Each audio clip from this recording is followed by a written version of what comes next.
విశాఖపట్నంలో ఉండే గణేషుల గురించి అయితే మనమైతే డీటెయిల్స్ అయితే తెలుసుకుందాం. సో యాక్చువల్గా వచ్చేసి విశాఖపట్నం గణేష్ ఉత్సవాలు ఎంతో ప్రఖ్యాత చెందింది. సో ప్రతి ఏటా మనకి అద్భుతమైన గణేష్ విగ్రహాలు ఇక్కడ ప్రతిష్ఠిస్తారు. గాజువాక, ద్వారకా నగర్, ఎంవిపి కాలనీ ప్రధాన గణేష్ విగ్రహ కేంద్రాలు అయితే చాలా అంటే చాలా బాగా ఫేమస్ అయితే అయ్యాయి. సో విగ్రహాల పరిమాణం చిన్నవి, భారీ విగ్రహాలు కూడా ఉంటాయి. చిన్నవి ఉంటాయి, భారీ విగ్రహాలు అయితే ఉంటాయి. సో మనకు కొన్నవి 5 అడుగుల ఎత్తులో ఉండగా కొన్నవి 70 అడుగుల దాకా అయితే మనకైతే ఉండడం అయితే జరుగుతుంది. సో శిల్పకళ నైపుణ్యం విశాఖ గణేష్ విగ్రహాలలో అయితే ఖచ్చితంగా కనిపించడం అయితే జరుగుతుంది. సో ప్లాస్టర్ ఆఫ్ ప్యారిస్ కంటే మట్టి విగ్రహాలకి ఎక్కువ ప్రాధాన్యత అయితే ఇక్కడ ఇవ్వడం అయితే జరుగుతుంది. పర్యావరణ హిత విగ్రహాలు తయారీ కూడా ఎక్కువ అవుతూ ఉంటాయి. సో సహజ వర్ణాలతో మనకు విగ్రహాలు అయితే అలంకరించడం అయితే జరుగుతూ ఉంటుంది. సో రంగురంగుల లైటింగ్ అలంకరణ విగ్రహాల ప్రత్యేకతతో బాగా ఎక్కువగా కలర్ఫుల్ గా అవ్వడం అయితే జరుగుతూ ఉంటుంది ఇక్కడ. సో గాజువాకలు ప్రతి సంవత్సరం భారీ గణేష్ విగ్రహం ఆకర్షణగా నిలుస్తూ ఉంటుంది.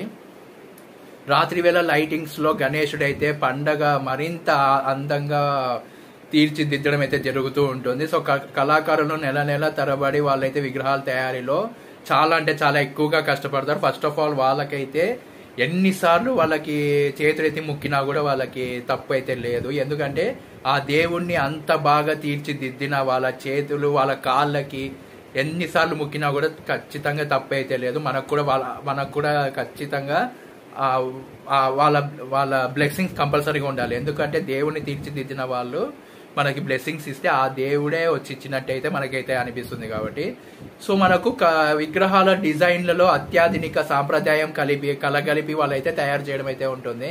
సో మనకు దేవుడి రూపంలో లావణ్యం ఇంకా శక్తి ప్రతిబింబించడం అయితే జరుగుతూ ఉంటుంది. సో మట్టి, జ్యూట్, కాగితం వంటి విగ్రహాలు కూడా తయారు చేస్తూ ఉంటారు వీళ్ళు.